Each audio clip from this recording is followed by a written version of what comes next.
Mover agua de un punto A un punto B. Suena simple, ¿verdad? Pues en el campo la realidad es muy distinta. Cada decisión, por pequeña que parezca, cuenta. Hoy vamos a hacer algo diferente. Vamos a seguir el viaje del agua pero desde dentro, desde la cabeza de un técnico de campo. Veremos las decisiones críticas que marcan la diferencia entre un sistema eficiente y duradero y uno que, que no lo es. Porque al final el objetivo es uno, y es sagrado, que no se nos pierda ni una sola gota. Venga, vamos al lío. Esta es nuestra hoja de ruta. Es básicamente el proceso mental que sigue cualquier buen técnico o ingeniero cuando se enfrenta a un diseño desde cero. Iremos de lo más general, del mapa grande, a los pequeños detalles. Y creedme, es precisamente en esos detalles donde se separa un sistema que simplemente funciona de uno que es realmente bueno, uno que no da problemas.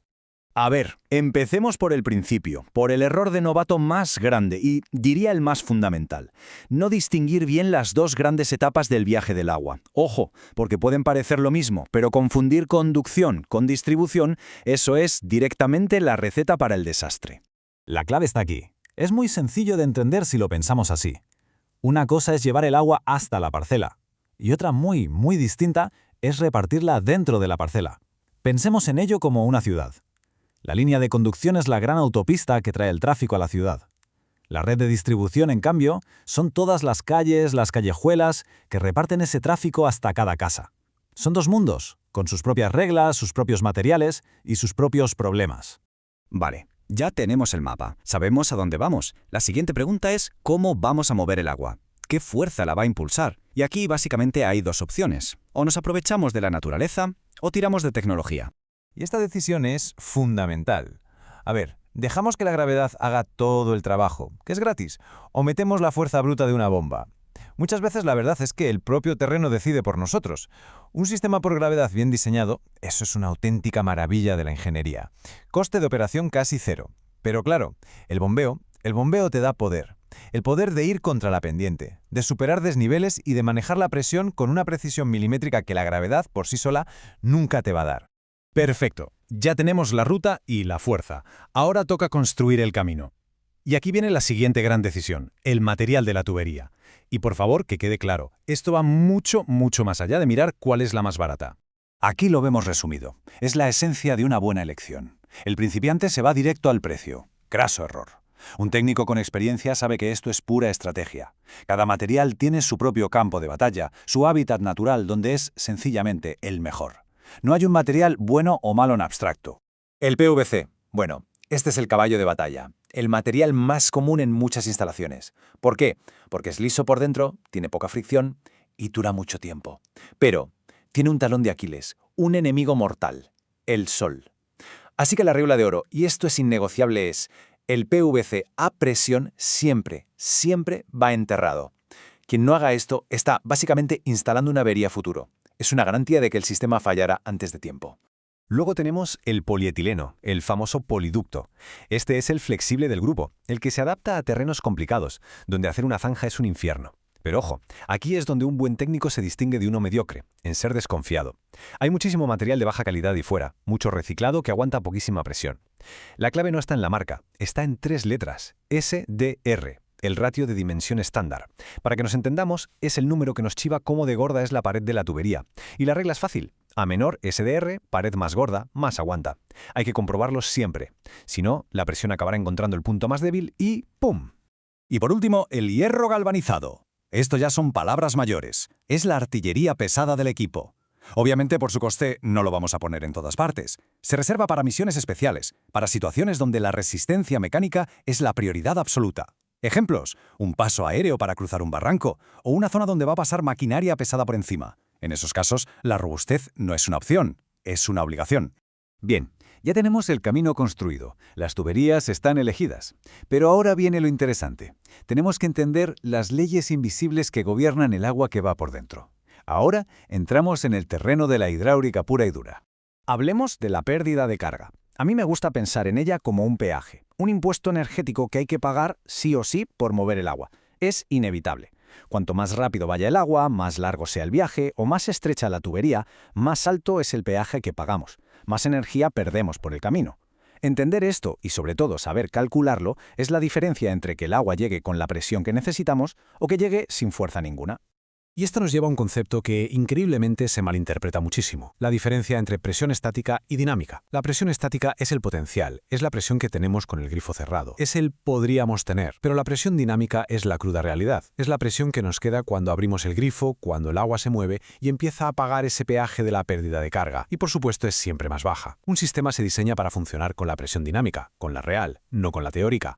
Y ahora, preparémonos, porque llega el gran villano de esta historia, el golpe de ariete. Y por favor, no lo subestimemos. No es una simple vibración, no es un ruidito.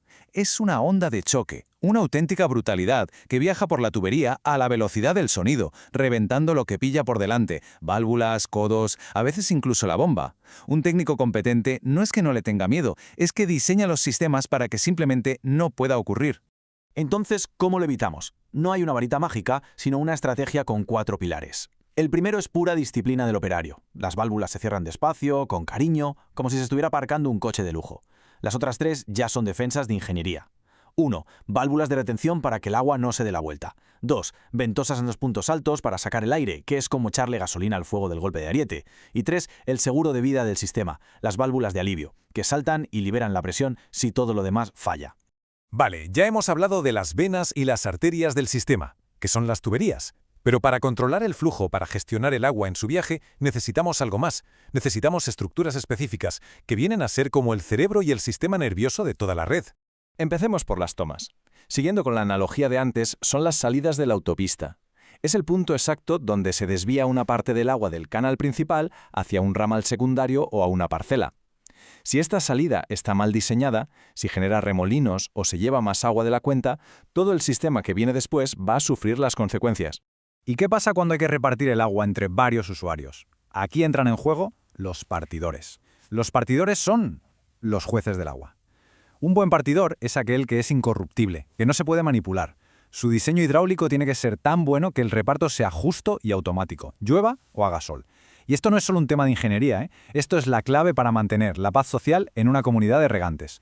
Un mal partidor es fuente de conflictos sin fin. Ahora, los aliviaderos. Un aliviadero es básicamente el plan B de un canal. Es una estructura que está ahí, calladita, sin hacer nada la mayor parte del tiempo, hasta que de repente se convierte en la pieza más importante del sistema. Imagina una tormenta repentina o un fallo de operación que manda un caudal brutal por el canal. Ahí es cuando el aliviadero se activa solo y empieza a evacuar todo ese exceso de agua de forma segura, evitando un desbordamiento que podría ser catastrófico. A veces, sobre todo en terrenos con mucha pendiente, la gravedad que antes era nuestra amiga se convierte en nuestro peor enemigo. Genera una presión estática tan bestial que podría hacer estallar la tubería. La solución es de una lógica aplastante. La caja rompe presión. No es más que una arqueta donde la tubería, literalmente, se detiene, vierte el agua y la presión se resetea a cero, como si empezáramos de nuevo. Luego, el agua vuelve a entrar en otro tramo de tubería y sigue su camino. Es como pulsar el botón de reinicio de la presión para que no se acumule. Y llegamos al final del recorrido. Después de tanto diseño, tanto cálculo y tanta obra, ¿cómo sabemos si hemos hecho un buen trabajo? Pues todo se resume en una única medida, en una métrica clave. Esa métrica es la eficiencia de conducción. Esta es la nota final del examen. Ni más ni menos. Es un simple porcentaje que nos dice qué cantidad del agua que captamos en el origen llega realmente al punto de entrega. Si se tiene un 95% de eficiencia, chapó, se ha perdido solo un 5%. Pero si se tiene un 60%, significa que casi la mitad del agua con todo lo que cuesta captarla y moverla, se ha quedado por el camino. Un desastre. Así que el trabajo de un buen técnico es, en gran parte, ser un detective de pérdidas. Y los culpables suelen ser siempre los mismos 3. Primero, la filtración, sobre todo en canales de tierra sin revestir. El agua se va para abajo, sin más. Segundo, la evaporación. El sol haciendo su trabajo en cualquier superficie de agua abierta. Y tercero, el más traicionero en tuberías, las fugas. Juntas mal selladas, pequeñas fisuras. La esencia de una buena gestión es cazar y eliminar estos puntos de pérdida, uno por uno. Porque al final, el plano, el diseño en el papel, eso es solo el comienzo. La verdadera valía de un sistema y de un técnico se demuestra día a día en el campo. Y se demuestra con la capacidad de hacerse constantemente esta pregunta: ¿cuál es el eslabón más débil ahora mismo? ¿Qué es lo próximo que podría fallar y qué voy a hacer para evitarlo? Porque en esto de la gestión del agua, la maestría no está en ser rápido reparando averías. La verdadera maestría está en anticiparse a ellas, en que no lleguen a ocurrir. Ahí, precisamente ahí, está toda la diferencia.